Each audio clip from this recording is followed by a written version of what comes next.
Hi, welcome back.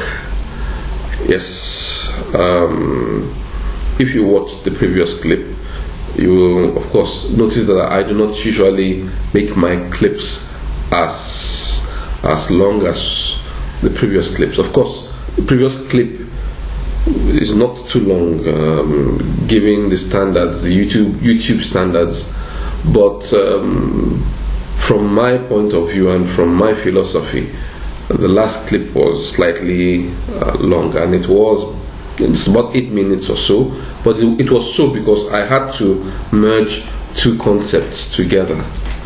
I had to merge the WBS and I had to merge the new sequenced table of activities as they were collected from the WBS. Activities that had relationships that went thus: activity A must begin before activity B, and activity B, once it finishes, it has to now lead to activity C, and so on and so forth. Those kind of relationships. We created such a table. Right now we will show you that table right about now. Okay, so that's the table we created.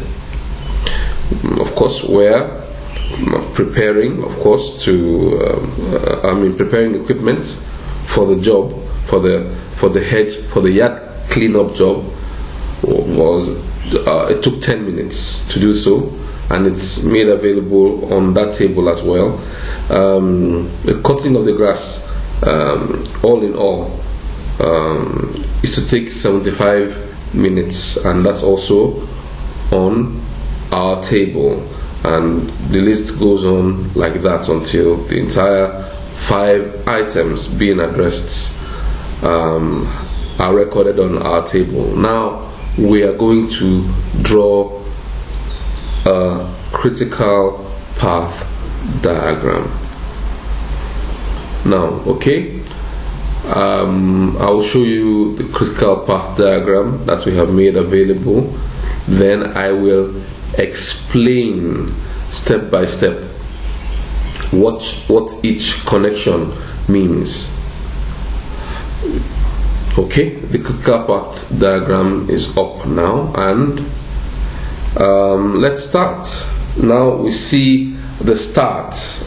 The start of the project is just the start. Nothing happens at the start. It's the start. You understand that? Now, right after the start, equipment is prepared for the activity, and of course that takes 10 minutes. Then the equipment that is prepared, once it's prepared, the next thing to do is to cut the grass. You cannot go ahead to cut the grass until you prepare the equipment for the job. You understand? It's understandable, I believe. You must start the process of preparing equipment and end it as well before you can start a new process of cutting the grass. Okay, now we also see that there is a branch out from the cutting the grass box, meaning that the trimming of the hedges and the trim work on perhaps the corners of the grass that the lawnmower may not have been able to get to, the trim work, both can happen together. So that means once we finish cutting the grass, we can do the trim work and we can trim the hedges as well. Alright, so once all that is done, we find that there is a lot of grass everywhere. There is grass all over the place. There is cut leaves and stems and branches from the hedges, and so on and so forth. So all that is present at this time and needs to all be cleaned up. So now that leads us to the final activity. After trimming the hedges and trimming the grass, the grass edges as well. After doing the trim work, these two things you have to clean up. So by the time you clean up, it will take you about 105 minutes according to what our WBS tells us. Right, so after all that, the project comes to an end, and of course it's identified there that the final box we see there, that's diamond shape, is written end. So we have finished the project. That is essentially the critical path diagram.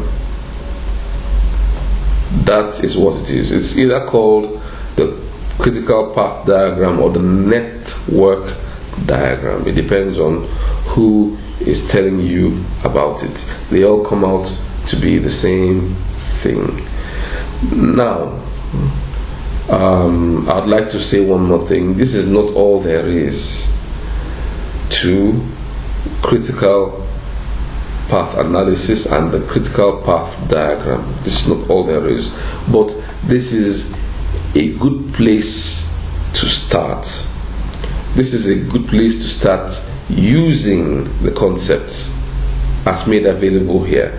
As you get interested, you will learn more about it.